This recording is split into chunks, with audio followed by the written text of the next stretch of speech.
বাংলাদেশ সীমান্তে চতুর্দিকে উত্তাল। এগুলারে বাংলাদেশের বিজেপি কত পাহারা দিয়া টাকাইব, প্রশ্ন জাতির কাছে। আর দুই নম্বরে জাতিকে বলবো, বাংলাদেশের সরকারকে বলবো, বাংলাদেশে যত ভারতীয় দালাল আছে এক নাম্বার, দুই নাম্বারে যত ভারতীয় নাগরিক আছে সব তারে ফুটকি ফাতারে এই যে জালিবাদ আছে না, জালিবাদ দিয়া ফিডানি দেন, ফিডানি দিয়া ইতারে ভারত পাঠাই দেন। আর বাংলার জনগণে, এটা হলো সরকারের কাজ, আর বাংলার জনগণের কাজ হইল ওই ভারতের দূতাবাস আছে না বাংলাদেশে, এটারে গিরাও করো বলি। তোরা সাজটা কিতা, তোরা যে প্রতিদিন আমরা রে বাংলাদেশে লোক পাঠাইতেছ, লোকরে পুশিং করার লাগিয়ে আমরা লোকেরা কত পাহারা দিব।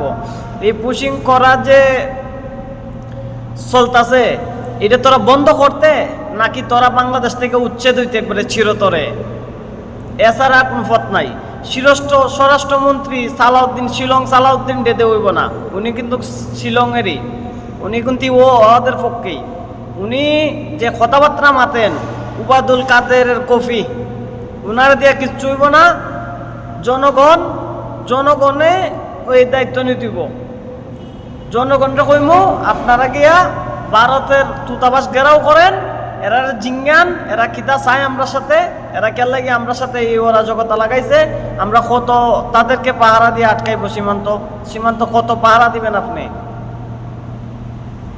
এটা যদি আগ্রাসন বন্ধ করতে চান, ভারতীয় দালালদেরকে বাইরিয়া ফিডাইয়া ভারত পাঠান, আর ভারতীয় নাগরিক যত সালা বাংলাদেশে চাকরি করে এগুলারে বাইরিয়া একবারে দিল্লি পাঠান আর দূতাবাস ঘেরাও করেন, তাইলে সব ঠিক।